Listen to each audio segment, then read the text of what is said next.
Yes, you read the title and thumbnail right. Trump wants to get rid of the Department of Education. Let's talk about it. First of all, I'm going to give you a few facts, then read excerpts from a few articles, then give you my opinion. You are allowed to disagree with me, but just like you would tell your students, there's a difference between saying, I disagree with you because, and you're a total idiot. So I will delete comments that are name calling. All right, let's start with, hi, Kathy, listening while on errands. Thanks for being here live. Hello, Cindy. Cindy is running for state representative in the state of New Hampshire. So that is exciting. So let's start with a few facts. I have them written down so I wouldn't forget.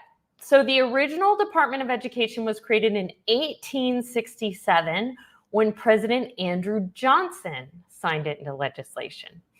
By the way, side note, he was the first president to be impeached. Then in 1968, just 1 year later, the new department was demoted to the Office of Education, the office instead of the Department of Education, due to concerns that the department would exercise too much control over local schools. Then Congress created the department in 1979. So the Department of Education then, now we're talking over 100 years later, was reestablished in 1980 by President Jimmy Carter. So no, 1980 was an election year. So that would be like Biden doing something right now in an election year.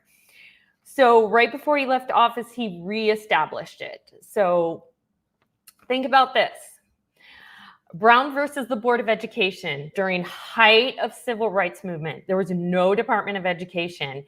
And the federal government did get involved when schools were integrated, sent federal marshals to help Ruby Bridges, or what about those 9 high school students who were trying to be integrated? So the federal government still did step in when it needed to, when there was no Department of Education. So President Donald Trump said Wednesday he wants to close the Department of Education and have new state governments run the education of our children, pushing for a long-held Republican goal that has been endorsed by several other 2024 candidates.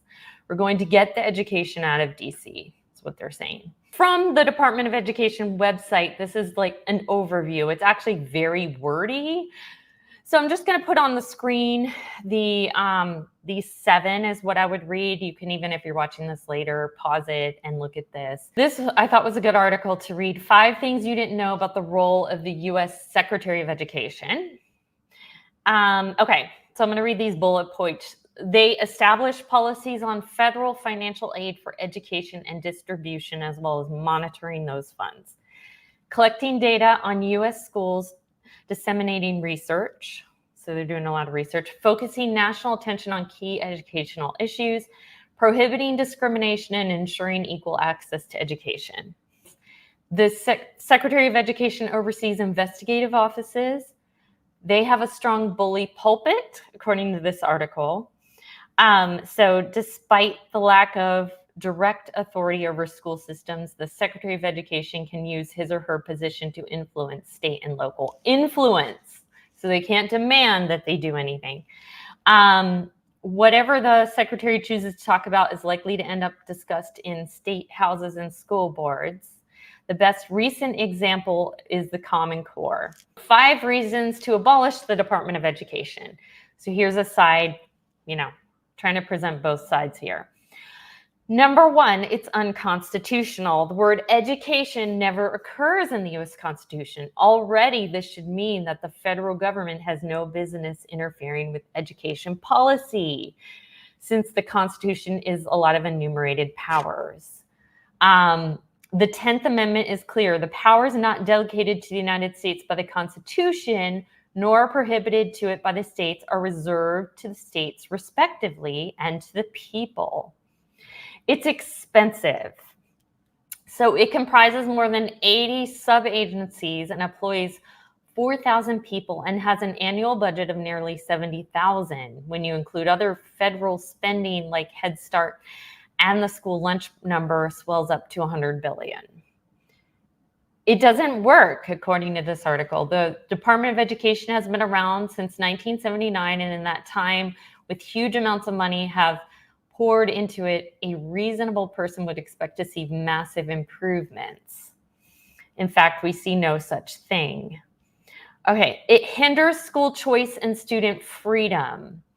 Perhaps the most infamous of the Department of Education initiatives was Common Core, foisted upon the states through a complex system of incentives and penalties with the goal of imposing standards of testing to a certain extent curricula. My state does not do Common Core. I must say I'm very happy about that.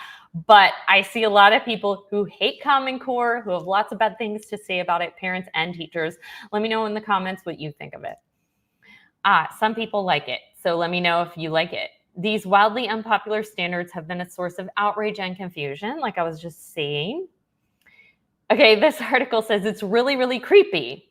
Like so many other pseudo-scientific pursuits, the Department of Education has been moving increasingly toward data collection and analysis in what claims in an effort to improve student performance. Barack Obama's Education Secretary Duncan made the following statements. Okay. Hopefully someday we can track children from preschool to high school and from high school to college, college to career. Data tracking is good, but you know, students are individual people. That's the way I feel about that. And we were always having to collect data in schools, and it took teachers away from teaching. Okay, this is the way I feel about it. So I think mostly who runs education are local and state municipalities. The federal government really has nothing to do with local school municipalities. So I do think it's a bit redundant to have a federal Department of Education. And the federal government cannot mandate, they can help. I do think there will be some downsides. Like I think Head Start is a really good program. I think Title I is a really good program. Like I said, for civil rights, we've seen that the federal government will step in and get involved even without the Department of Education, like they did, you know, during Brown versus the Board of Education. So that part, I don't think we really need anymore. So one of the arguments is state and local city municipalities will not, you know, enforce civil rights. I think in this day and age, if somebody said, hey, I want to segregate schools, there would be enough people in that city or town who would say, no way, and not let that pass. So also, I think they make good points in that one article that it costs a lot of money and it's not necessarily needed. Now, here's the thing. If you are against it, here are some things to think about. Trump can't do anything without Congress. In order to pass a bill into law, you need Congress. And let's say that he does pass this within his first 2 years of being president, he's going to implement this over a 10-year period. So it's not like, okay, this passed, no more Department of Education. It's going to be phased out.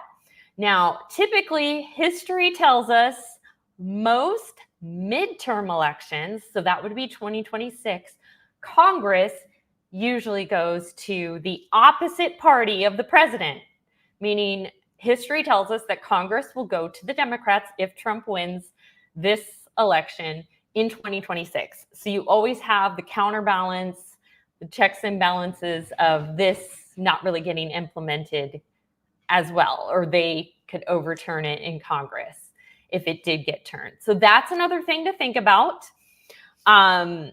Whether you, no matter what side you're on, either side, if you're undecided about who to vote for, I wouldn't let this be the deciding factor for these reasons. There's so many other issues. It's the economy, stupid, as James Carville was so famous for saying. Okay, I'm just making sure I covered everything. Right. So anyways, let me know your opinion about this. I think Cindy made a really good point with strings attached. Oh, another point I wanted to make is also some of the funds, especially for special education and some of the other funds, are going to be given to state and local municipalities. So it's not that you won't still get these funds. You're just going to be given to the local and state. And some people don't like that, okay, well, there's no oversight into how these local places are going to spend the money. Well, that's where you, the citizen, comes in. Shout out to my friend Cindy here, who is on her Board of Education. Get involved in your local school board.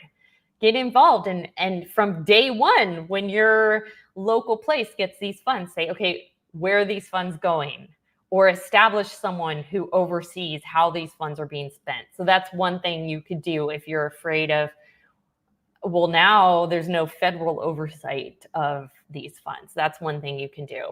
So anyways, let me know your opinions, respectfully, of course. And thanks to all of you who came live, and thanks to those of you who watch later. Bye, guys. See you next time.